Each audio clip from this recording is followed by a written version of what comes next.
Oh, hello and welcome to another game of Idiot versus Insider. This is the Insider. I'm the Idiot.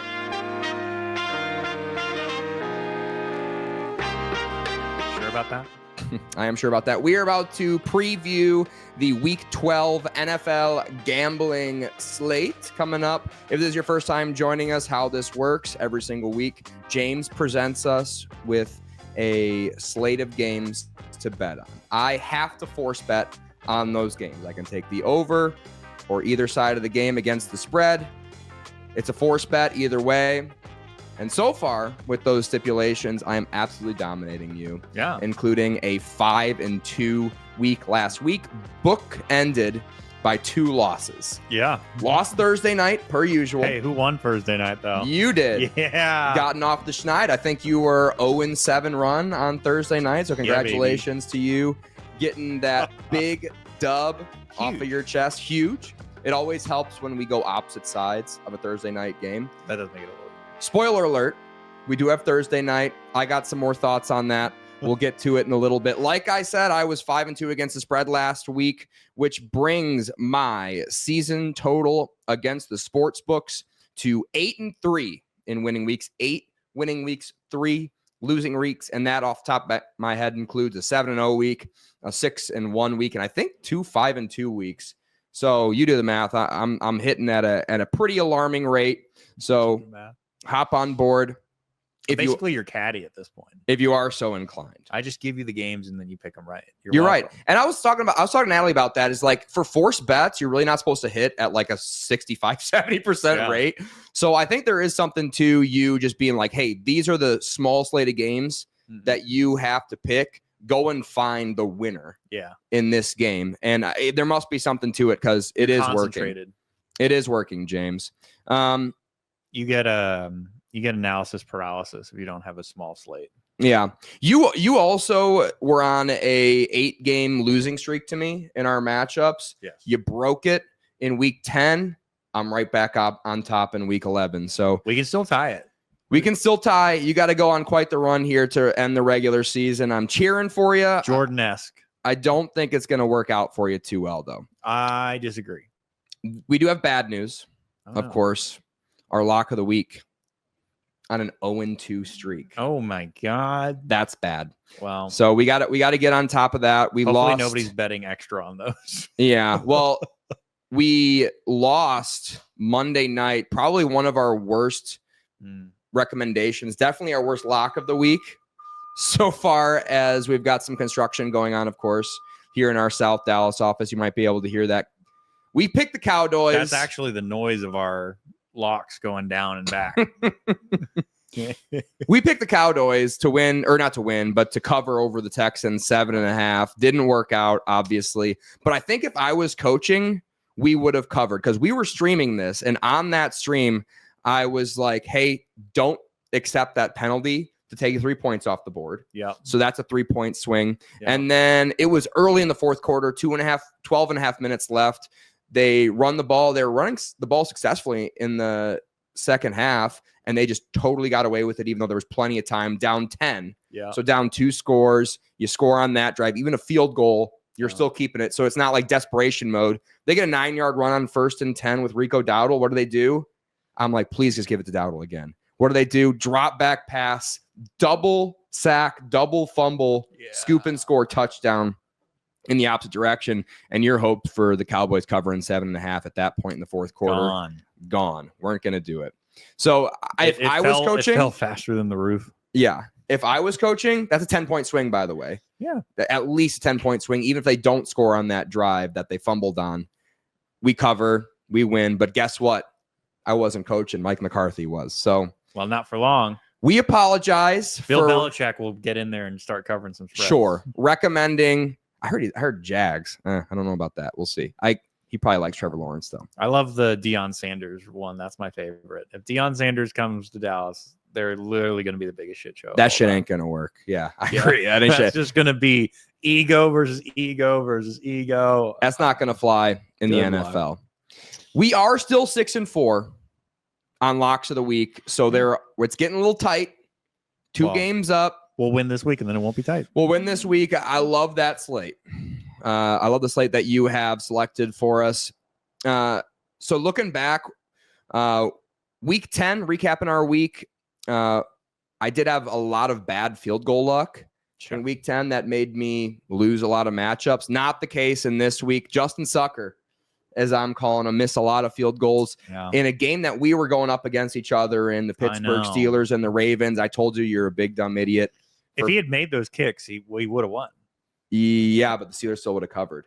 It would have pushed at 3. We would have pushed at 3? Yeah. Okay. I'll trust your math. But anyways, that's Pittsburgh Steelers football. And he's having, I think he's ranked, now he's last. But going into that game, he was like ranked 30th in field goal percentage so far this season. So you can't complain about it too much if you did lose, because that was a part of the bet that you were betting on. And we do have Ravens and Justin Sucker on this slate.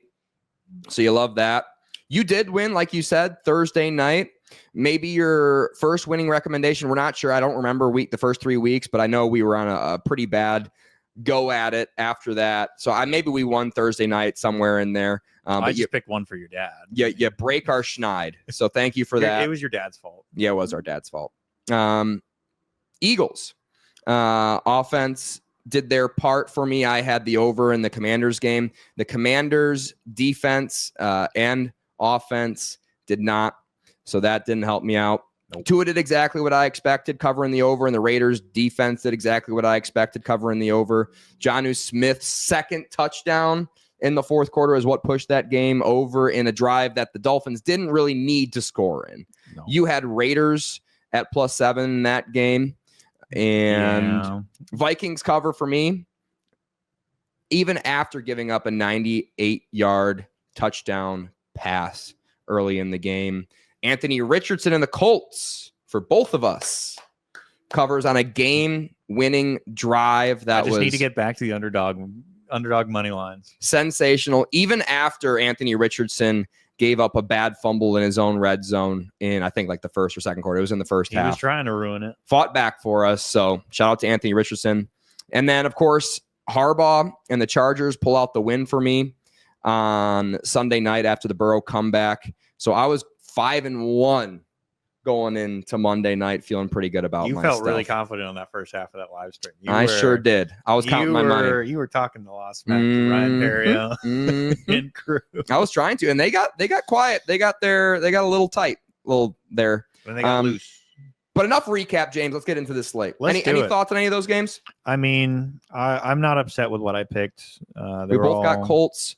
That Minnesota-Tennessee over is the one that really irks me, because they had like 6 minutes less, and all I had to do was get a field goal or something like that. Minnesota covering machine for me. I've been backing them a lot. Oh well. I can't remember. I don't think they're on this slate or not. But the interesting part about our lock of the week, we are back-to-back locks of the week where we lose, and the other game that we agree on, we don't pick and covers. Yeah. So a little bit of unluckiness there. But if you're backing us on games we agree on, I think you're doing all right this season too. Yeah. Not as good as if you're just backing me, but who cares? I'm still making America money. They can relax. You sure are. Steelers at Cleveland Thursday night. Yeah. Our favorite time of the week. Our favorite time of the week. We are hitting at a disturbingly low rate. I've got thoughts on it that I'll get into in a second. Oh. Cleveland at home is getting 3.5 points. The over-under very low, 36.5. James, what do you got on this one? Yeah, so I went to lab a little bit as well on our Thursday night games, and I'm like, you know what? I'm just not factoring in. Got to change something up, right? Short weeks. I'm just not factoring in short weeks. So wow. I went to statistics a little bit here, and then I said, well, let's throw these on top of a few other things. So the Pittsburgh Steelers, and by the way, all my statistics come from PFF. Pro Football Focus. That's right. They scale. Probably why you're not doing as well as me. For now. Yeah. Steelers, 15th best passing defense. So almost exactly average. Middle of the league right there, right? Browns, 31st. That Denzel Ward injury probably has something a little bit to do with that. Did you see him walking out of the stadium? Did you see it? Did you see the picture? It was like ribs and shoulder injury. He had like full on like 70s linebacker shoulder pads worth of ice on him as he was leaving the facility after the game this week. Yeah, he looked like the Michelin Man, but with he's ice. been banged up. I think 2 concussions already this year to add to his total, I think, of 6 in his career in the NFL only. Yep. Yep, not good if you don't have still one of the best corners in the NFL. Should have traded him. Go ahead, James. Yeah, I mean, I'm a big Denzel Ward fan. For Me too. sure. He's up there Big for time. Sure. And he didn't even go to Alabama, so that's a lot coming from you. I know, Ohio State, I believe. Yep. So we'll allow it. But speaking of defensive backs that went to Ohio State, Caleb Downs, really fell off a cliff the second he left Alabama. What a surprise! Always got to throw a shot in. Always Always got to throw a shot. Always. In. I love it. I always got receipts. I love it. I'll tell you that. So these teams can't really stop the pass, but they're both good at stopping the ball. Thursday night, we're having a short week. Mm-hmm. We're looking at these 2 quarterbacks, Russell and Jameis. Russell has really been pushing the ball downfield a lot this year. He sure has. Moonball, baby. He's thrown some very interesting balls. So I've got a note on this as well. Undefeated as a Steelers quarterback. He's huge. How do you like that?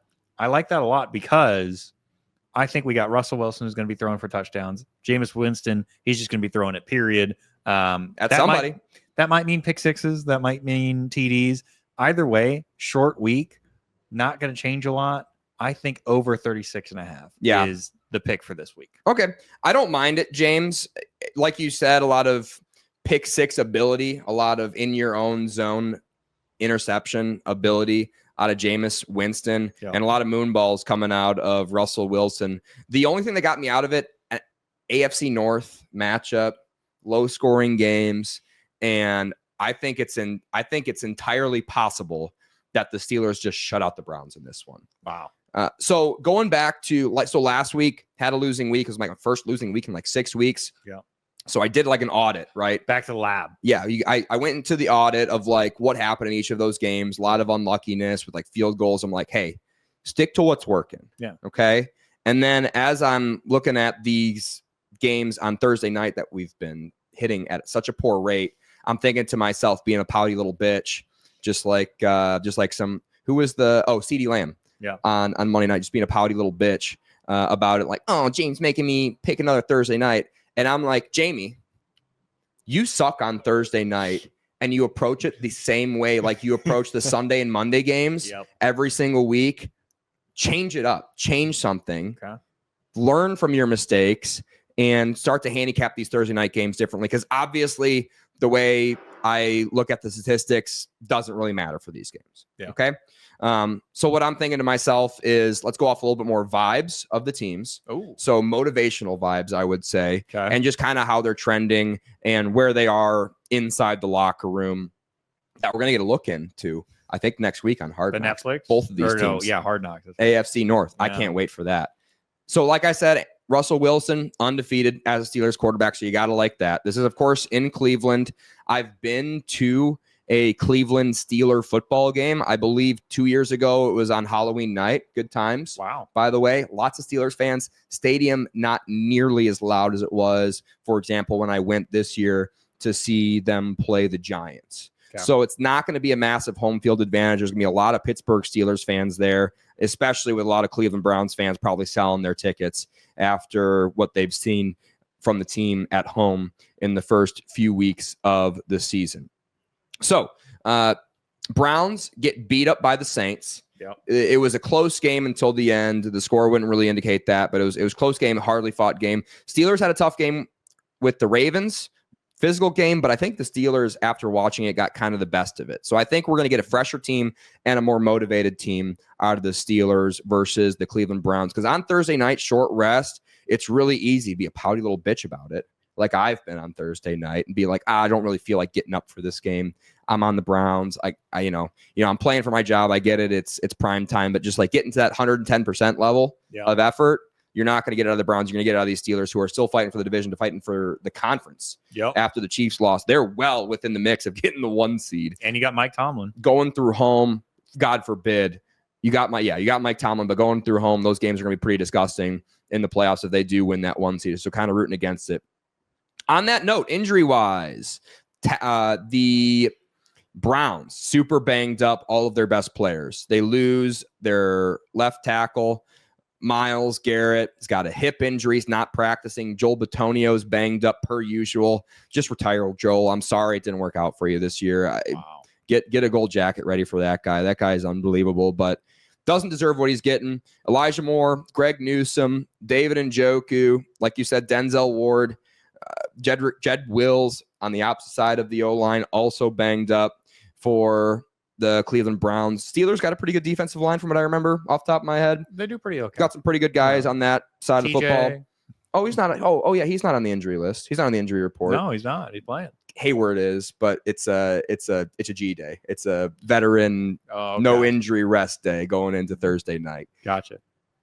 So going off vibes, I think the Cleveland Browns are a total cluster, and this game's gonna be bad. Okay. It's gonna be a bad game. It's gonna be an absolute blowout shellacking by the Pittsburgh Steelers in Cleveland. I sort of lean to your over, but I much more lean to Steelers -3.5. And you are no longer forbidden from following me. If you like where I'm headed on this, you can follow me on this Thursday night game. It's the first time I've said that in like 8 weeks. So there you go. Wow. Message to the audience. Moving on to games we handicap well historically on this podcast. Sunday. Patriots at Dolphins. We got a high of 76 that day. The humidity 56% in Miami. The Dolphins are -7 at home favorites. Over under set to 46, James. Yeah, I think this one is fairly obvious. Drake May looking good. Looking pretty good. He is. Miami with Tua not doing the bump that we expected at all. I think we expected to see a lot more. I personally wanted to see a lot more. I think Tua wanted to see a lot more. I've got notes on it. Go ahead. Quite frankly, I'd rather be on the away sideline this time of year. Actually, I got this note right in front of me. Tua, since coming back from the concussion, the Dolphins have averaged 27 points per game in that span, 4-game span. That's great. How do you like them apples? I don't, because the Patriots are moving up. Okay. They've got a quarterback of the future in Drake May. Okay. They're feeling good, and I'm taking the Patriots. I'm not taking the spread. I'm taking the money line. Give me plus 260 on the Patriots. They're going to come into Miami and absolutely steal this one away from them. It's gonna be pretty warm for them, not too warm. So I'm not gonna get super excited about 76 and 56% humidity, but I think that's gonna be a small factor. I think the Dolphins play well at home. Taking the Patriots money line, I think that's a really bad idea. So like I said, Tua's run post concussion started out 2 losses to the Cardinals, who are good, 28-27, put us a lot of points in that game. Lose to the Bills, who are, some are saying, a lot of saying, the best team in the AFC now that they took out the Chiefs. Pretty fair assessment, I would say. Yeah. They lose 30-28 to the Bills, who beat the Chiefs, like I said. Right. Then they start coming back. They beat the fully loaded Rams 23-15. They beat the Raiders 24-19. That's not that impressive, but not bad. Get the over for me. Anyways, averaging 27 points in that span. Okay. So a lot of points. They're looking better even pre-Tua concussion. They're looking better right now. Dolphins were so horrendous without Tua. It's kind of hard going off of their offensive season-long stats. Yeah. So I'm kind of like just wiping all that data off the board. Tyler Huntley's last game with the starting for the Dolphins, 16-10 loss to the Colts. Oof. So yeah, it's tough. They're averaging 18.1 points per game, but they're playing much better than that. Almost 10 full points better than what they were playing like compared to the whole season. Yep. So that 18.1 points is including the last 4 games with primetime Tua. It's been looking a lot better. Patriots defense concerning, ranked 19th worst in EPA per play. For comparison, Raiders are the 6th worst. Rams are the 12th, which are some common opponents that they have to compare against in the last 2 weeks with the Dolphins. Dolphins score 34 points at home against the Raiders and 23 at LA against the Rams. Dolphins were 4th best in EPA per pass, which is where the Patriots are most susceptible in that range of those 2 games. Drake May, last 6 games, all of his starts, lose to the Rams 28-22, beat the Bears 19-3, lose to the Titans 20-17, beat the Jets 25-22. Great win there. Huge. Lose to the Jags 32-16. But that's in London, so it doesn't count. Doesn't count. Lose to the Texans 41-21. That counts.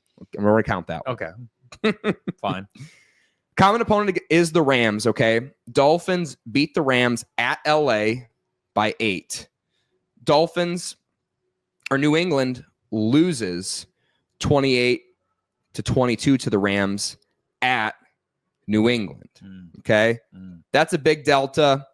Dolphins, I think, are going to slaughter the Patriots. Give me Dolphins -7, James. Boom. How do you like that? I expected us to disagree on that one. I knew for sure that was going to be a disagreement. And it's awesome that you took money line so we can both lose on that one. Absolutely. So, looking forward to watching that game. Moving on to the next one, Titans at Texans. Texans coming off a short rest off a Monday night. Not a tough game for them, though. The Texans are 8.5-point favorites. The over-under set to 42, James. All right. Well, first off, the fact that the Dallas Cowboys were even in this game for a whole half, I think speaks a lot about this Texans team. Like you said on the casting couch in South Dallas when we were live streaming that game, tight buttholes out of the Texans fans there for a while until that fumble scoop score. I have a lot of questions about the Texans after Me too. watching that game. Diving into some numbers here. Defensively, this one kind of surprised me. Titans, 15th defense. Texans, 16th. These teams are almost relatively even when it comes to defensive metrics, which I tend to agree with you. Would not have expected that when I started looking at the numbers. Titans' best part of their offense is their rushing attack. The Titans have the 19th best rushing attack, while the Texans have the 21st ranked defense against the run. I think this is going to be a very, very boring game. Don't watch this game. But if you're going to bet on this game, which you should, I think the Titans at plus 320 makes a lot of sense. Whoa! Wow! Yeah. A plus 320 recommendation. I think this game is going to be boring. I think this is going to be a classic game where a coin flip is going to decide it, but that coin flip is going to go the Titans' way. And at plus 320, it's the NFL. I like 320. All right. I respect you for thinking that. Titans try their hardest against the Vikings last week, failed to cover. So that's not good if you're back in the Titans. Are Texans a big margin win team? It is a question I'm asking, because if you're asking them to cover 8.5 points, that means they need to win by at least 9, James. It's a lot of points to cover this spread against the Titans, who have good parts to their team. So I went into the research. They failed to cover 8.5 against these teams. The Jets, the Colts twice, the Jags, and the Bears. Yikes. Ouch, ouch, ouch, ouch, ouchie, ouchie, ouchie, ouchie. Important to note, Colts and the Jags are in their division. Yep. And they played them tight for both of those games. Isn't that interesting? Titans offense blows. So I will concede that. It will be a bad game if you're back in the Titans. But their D can keep them in games, 11th best in the NFL in EPA per play. Titans are also played close to the Colts, so common opponent. They've had close games inside the division, divisional matchup, and I expect these Titans to keep it a close game in this interdivisional matchup. I'm taking Titans, not the money line, because I don't have big, giant cojones like you do, okay? But I'm going to take the Titans. I'm going to take them plus 8.5, James. So a sort of agreement there. Sort of agree. Sort of agreement Could there. that be the lock of the week? I wouldn't mind. We'll see what we got on this one, James. Lions, the best team in the NFL, are going up to Indianapolis. A short drive for the Lions and the Lions fans to go up to Indianapolis, a great host city. The Colts are getting 7.5 points at home. They are underdogs. Over-under set to 50.5 points. We're going to see Anthony Richardson again, who looked really, really good against the Jets, who are really, really bad. This game will be in Indianapolis, Michigan. What do you got in this one, James? I think this one is pretty simple. I don't think you really have to dive into the numbers. I think it's just purely an overreaction to last week's score by Lions. I think 50.5 is too much. I'm definitely taking the under there. Did not see that coming out of you, James. Under 50.5 points. That's too much. I think it's a pure overreaction. Anthony Richardson against this defense. Good luck. Yeah. Yeah, and I don't think the Lions are gonna run it up again. I know they've been doing that a lot, but I just think they don't. It's an overreaction. I don't see them doing that again. Okay, James. 2 weeks in a row. I like that. So Okay. I like where your head's at, and I was kind of leaning that direction too. If you could, while I'm setting up my handicap, if you could look up the Lions and the Titans score for me, I would be very interested to see what that final score was. So Lions first in points per game. 52-14. Oh, okay. So that's not going to help our argument here. Lions, which is why I'm betting in this direction. First in points per game. Colts are 19th. Big delta there. Huge. Lions first in point differential at a near historic rate at this part of the season. Yep. If they keep winning, their end of season win differential is going to be one of the top 10 NFL history from what I'm seeing. Point differential for the Colts are the 20th. Average margin of victory. Lions are second best in the NFL. Yep. Average margin of victory for the Colts, 31st. So all the games that they won by the skin of their teeth. Colts coming off a win. I mean, last week was 1 point. So. Over the Jets, yep. Which did require it. We're gonna, beat our chest and be like, we were so smart on that one, but let's be real. Required a game-winning drive out of Anthony Richardson, which was spectacular to get that cover for us. So let's be real. Jets are horrible. Yep. One of the worst teams, at least at this part of the season, just based on their motivation and how bad their quarterback's playing. New York Aaron Rodgers is... Yeah. Won't be as easy against the Lions to do that same thing. Best two defensive backs in the league with Kirby Joseph and Brian Branch. Second best defense and offense in EPA per play are the Lions. So number 2 in the league in offense, number 2 in the league in defense. Pretty good, James. That's pretty good. It's pretty good. They don't drop interceptions, and their two best defensive backs are safeties. Yep. Anthony Richardson loves throwing up bombs. It ain't gonna fly. It ain't gonna fly. He also loves missing his target. And yeah, exactly. Miss him deep, miss him short. Those balls are gonna get caught by this Lions secondary. I guarantee it. So in comparison, why I told you to bring up the Titans, the Colts are a very similar team to the Titans. And let me tell you why. Colts have a good defense, not a great one, 13th in EPA per play, and one of the worst offenses, 11th worst in EPA per play, which matches up pretty well to the Titans. I think off the top of my head, Titans have a slightly better defense and a slightly worse offense. Okay. Indianapolis, like I said, will be Indianapolis, Motor City. The Lions fans are going to infiltrate. Ticket prices went up. Okay. Ticket prices went up. Lions fans are going to... Not only do we get NFL Plus stats, we get Ticketmaster stats. Absolutely destroy these home field advantage. I think this is going to be a home field disadvantage. Wow. I think this is going to be the first ever true home field disadvantage we have ever seen in the NFL. Ford Field West.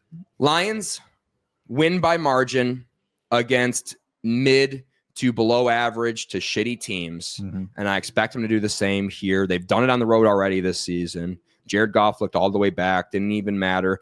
After the game, when he threw 5 picks against the Texans in a win on the road, he was like, honestly, didn't feel like I played that bad. You watch a lot of those interceptions back, and a lot of them were just weird tips. One of them should have been probably more of a strip sack than an interception, but they called it an interception on the field. It's caught out of the air, so there's no reason to review it, right? And just be like, actually, that was a fumble. So I expect Lions are healthy. You know, I get it. They lose Anzalone. They're stacked at the linebacker position. They have an embarrassment of riches in that position, I would say. So much so that they were playing Rodriguez as fullback sometime this season just to get him on the field because he's so good. You know, superstars that play special teams, and they're just going to come out and ball against these Colts. So give me Lions -7.5. Don't worry if the Lions don't have a big margin after the first quarter. It's second, third, fourth quarter for these Lions. Okay. And a big part of that is I wouldn't be surprised if Anthony Richardson comes out and just cooks the Lions in the first 2 drives and then just doesn't score for the rest of the game, because that's kind of the MO. So don't worry. It's a big margin game, but the Lions really established that margin in the second, third, fourth quarter. You know, so don't even really worry about it, until you get to the end of the first half. Okay, moving on. So pivot there on us. Eagles at Rams. This is Sunday night, A big one. or a big Sunday night game, and we're gonna need this to be a good game because the noon and 3:30 slate is bad. It's rough. Yeah. It's gonna be tough to watch this week, guys and girls. Sunday night football. Rams I'm glad fully that loaded. I am driving back from Oklahoma. on Sunday, Yeah, good honestly. time to be driving. Yeah. Fully loaded offensive weapons for the third week in a row. Eagles also on a hot streak, James. The Rams are at home getting 2.5 points, underdogs there. Over under set to 48.5. That's a big over. I thought this one was pretty interesting. So PFF scores out of 100, which is always interesting as well. Yeah. They have the Eagles as the top ranked defense at a 93. Okay. Out of 100, which is quite high. A lot of that is thanks to their pass coverage. Ranked 94 out of 100. The Eagles are? A score of 94 out of 100. Yeah. The Eagles pass coverage. Okay. Eagles pass coverage Love that. is ranked the best, and it's ranked best by quite a far. Some statistics that I found very interesting as well when looking at the Rams, 21st in passing offense. Yeah. If you know anything about good old Sean McVay, he loves to establish the run and then hit you with the pass, right? Yep. Well, he might establish a run, but he's not going to establish a pass. Yeah. This Eagles team is absolutely going to shut him down. I think good luck to the Rams on this one. I'm taking the Eagles for sure. Eagles at -2.5, James. Yeah, absolutely. Give me. I'm tempted to go alternate line up to 6. Okay.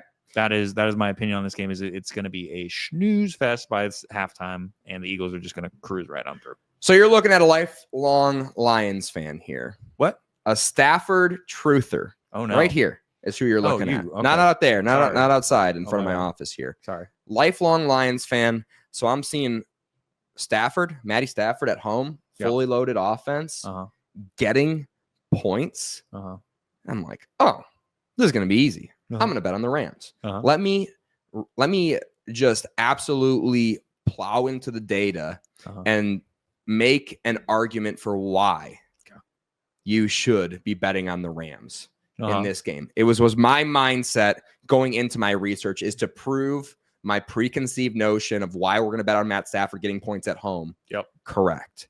Okay. Didn't go well.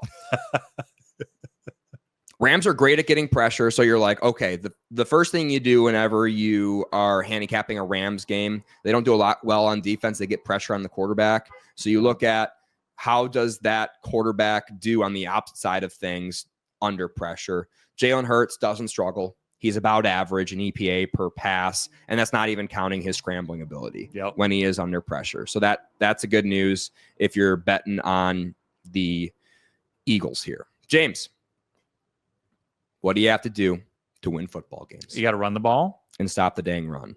Okay. Eagles offense, number 1 in EPA per play, running the damn ball. Rams are 14th in EPA per play on defense, stopping the run. Uh-oh is right. Rams offense, 18th in EPA per rush. Eagles defense, 5th best in EPA per play against the rush. Ooh. Rams are much better with Puka Nacua and Cooper Kupp full go. Kyron's been full go all season, which is why this number is at 2.5. Because if they weren't, it'd be ugly. Yep. Those guys are already calculated into the line, so you don't have to worry about them. Game of trenches, give me the Eagles -2.5. That's a straight up agreement, James. I think that's got to be lock of the week. We'll see. We got know. We got 2 other loose agreements, right? Yeah. So I don't know if we're going to agree on this last one, though. Okay. We'll find out. We're going to find out here shortly. It's nice that you can't read my notes. You can't tip my picks in my office. You can't even see that far. I can see it. Ravens. If I wanted to. At Chargers. Basically. It's Monday night. It's basically junk mail over there. I don't need to read it. James. It's the Battle of the Harbaughs, baby. On Monday night, Ravens coming off of an ass whooping to the Pittsburgh Steelers. Chargers coming off of a 4-game win streak. Chargers are getting 3 points at home. Over under set to 50, James. Well, I think this one's obvious. First off, Baltimore Ravens, their head coach doesn't cheat. So that's always a good sign. I had a feeling it was going to go that direction. So the Ravens still have the top ranked offense after last week, according to PFF. Yeah, because the biggest issue with their team was Justin Sucker. Well, you know what? Won't be a problem against this Chargers team because Really? they may be. Cameron Dicker versus Justin Sucker. Dicker the kicker versus Justin the Sucker. Well, first off, Cameron Dicker was part of that Texas team that was back and then immediately wasn't back. Yeah, so, that's true. That guy doesn't win. You're right. It's his fault. Yeah, it's the kicker's fault. It's the kicker's fault. If that's the you're gonna come out with that logic with Justin Tucker, then UT falling from grace was also the. Hey, all I'm saying is if you're trying to cover 3, you need to make your field goals. Go ahead, James. So Chargers do have the 4th ranked defense, which I thought was interesting. Yeah, Ravens are 10th ranked, but as I mentioned, PFF scores on a grade of 0 to 100. Right. Yep. Only 2 points separate the Ravens and Chargers within that scoring system. Okay. So I think that's very interesting. A small delta. Yeah, it's they might be ranked 4th versus 10th, but really, I don't think that's a big difference. Really, the Chargers' rush defense is far worse than their pass defense. And one thing that we've definitely seen is that say that again. The Chargers' rush defense is worse than their passing defense. Yes. So we know one thing about the Ravens: they like to run the ball. They've got plenty of inventive ways to run it. I think. They're continuing to show more levels to it, right? Did you happen to look up their rushing grade on PFF versus their passing grade on PFF? They were actually relatively better as a pass passing grade. That's what I found too. Yes, I did think that was very interesting as well. But you got to remember that PFF, when they look at rushing stats, does not look at quarterback rush. The quarterback, the quarterback scrambles. Yeah. So I do think that factors in a little bit. Yep. Chargers on the opposite side of the ball, they rank 29th in rushing offense. Bad. Yeah. So I think that really favors the Ravens because they do have the defensive back sets where they can bring in an extra star, nickel, whatever you want to call that position, since everybody's decided to call it a different name nowadays. I think they can come out in a lot more of those sets. Yeah. They come out in more of those sets, incredibly take away that pass. They don't have to be as aggressive against the rush, which is very surprising for a Jim Harbaugh team. And then on top of that, I think that these defenses, they seem ranked relatively different, but I don't really think, when we look deeply into it, that delta, as you mentioned, small. And last but not least, Lamar Jackson can rush with that ball. And I think he's going to be able to carve up this Chargers defense pretty well. The main reason that the Chargers are any good on defense is that pressure that they can get on the quarterback. Okay. That's relatively eliminated with Lamar Jackson because that man could make 3 people miss in a phone booth if he wanted to. So I'm taking the Ravens. I'm taking them at -3, which was also available at a -105 VIG when I got it as well, which is also very nice. Congratulations. So shop your lines, shop your VIGs. Yeah. You want that number to be as low as possible or +100. Exactly. So -105, actually a massive difference between -110, because to break even, you have to hit at like a 2% or 3% more rate, just math top of my head. Yeah. For example, 105 to 110. So you break even at like 51% at 105, you break even at 53% at 110. So shop your liners around, which is also another big reason why what I'm doing on this podcast into a microphone without chopping lines is unheard of. Okay. I'm doing unbelievably. All right. Anyways, I'm just being real with you. Justin Sucker in this game, tough to bet against him, tough to bet on him in a close game, especially on the road. That SoFi Stadium, they're going to have that breeze blowing through, and it's really going to affect Justin Sucker in this game, I think. The only stadium where it rains indoors. Yeah. SoFi Stadium. Thunders and lightnings indoors have to shut it down. Points per game for the Ravens, 2nd. Chargers, 18th. That's not good. Nope.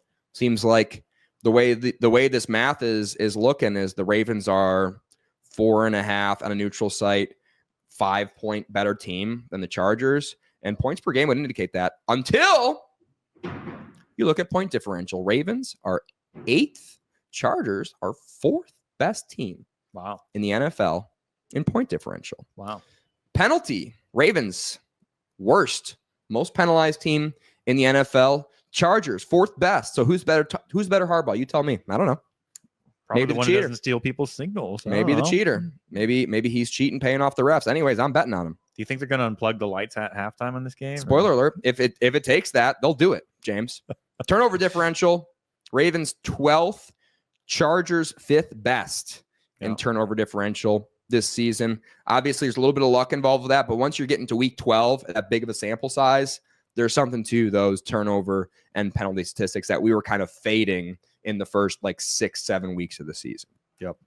Ravens, best offense in the league in EPA per play. But like you said, they're actually, and according to my statistics too, much better passing the ball than running the ball. First in league in EPA per pass, 5th in rushing in EPA per play. I was really surprised by that. Yeah. Chargers offense is good, not great. 13th in EPA per play. Chargers, however, have the 7th best defense in the league in EPA per play. The Ravens played the Steelers last week, right, James? They did. Struggled to score, didn't they? A little bit. Steelers, 6th in EPA per play. So basically, Spider-Man meme on defense. They're going up against the exact same defense here, obviously outside of the division. So you got to calculate that in. But whatever. Good defense. Same thing that they struggled with last year. Chargers D is better at stopping the pass, which is what the Ravens are best at on offense. They're 5th best in EPA per play, stopping the pass on defense. Ravens stink on defense. They're horrible. Wow. They're terrible. Ranked 19th in EPA per play, and that's after playing in the AFC North all season, going up against the Steelers, going up against the Bengals, who stink. I don't know if they played each other off top. I think they have off They top did. of my head. They did. We bet on that Losing to game. the Browns. All right. Yeah, they did lose to the Browns. That was bad. That was bad. They lost to them in a game of football. All right. Justin Herbert, Jim Harbaugh, cheater. Love betting on cheaters. Lad McConkey, white guy, win at home. White guy. That's your stat. For that They have a reason, white guy. I'm going to take the Chargers, but give me those points because I'm a coward, James. Oh, you don't want the money line? Come on. Disagreement there. Yep. Wow. So we got Eagles agreement, straight up agreement Straight up agreement on Eagles. Eagles. against Matty Stafford at LA. Eagles red hot. I got a 5-0 win streak or so. Something crazy like that against nobody, but who cares? And I think it was the Titans that you took spread and I took money line. We pivoted on the Colts and the Lions. Yeah. The Titans at the Texans. I mean, you like the money line. I like 8.5. Yeah. I thought that was a pretty good handicap. I'm going with Eagles. We didn't do anything else. I took Patriots money line and I took over on Steelers Browns. Didn't agree on anything else. No. So those are two options: Titans or Ravens, or Eagles. Sorry, Titans or Eagles. Let's go with Jalen Hurts. Yeah. Let's put our money on Jalen Hurts and let's bet against Matty Stafford. Yeah. Because that line, like I said, if you didn't have the hype train of Puka Nacua and Cooper Kupp, who are literally like 70% of this team's offense, at least when they're passing the ball. Oh. Lock of the week, Sunday night, Sunday night. Eagles -2.5, James. I love it. That's a fantastic lock of the week. I love that lock of the week. We're going to get off that 0-2 schneid. We're going to go 7-4, and we're going to feel great about lock of the week going forward. James, how you thinking you're going to fare against me? Not a lot of games to pick up on me in this slate. We only had like 2 straight up disagreements out of 7. The beauty of this is if either the Patriots or the Titans hit, pretty much allows me to win based on the money line there with units. Yeah. Which If I hit them both, you're you're buried. I'm buried. So those 2 games can really affect this week. Yep. I could also just lose both of those games. So I am beating you 9-2. You got to go undefeated for the rest of the season to tie. Yeah.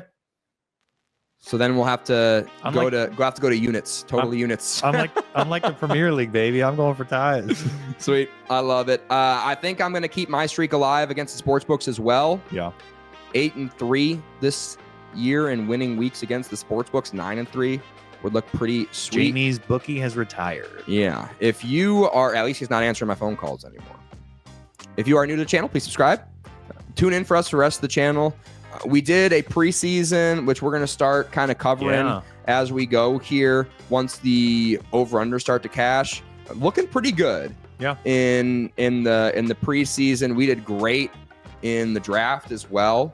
So gambling podcast this year, which is kind of like the first year we're doing this style. Yeah. It's going well for us. So please subscribe. Who's seeing the board better than us? Nobody. We'll see you next time. For he's a jolly good fellow. For he's a jolly good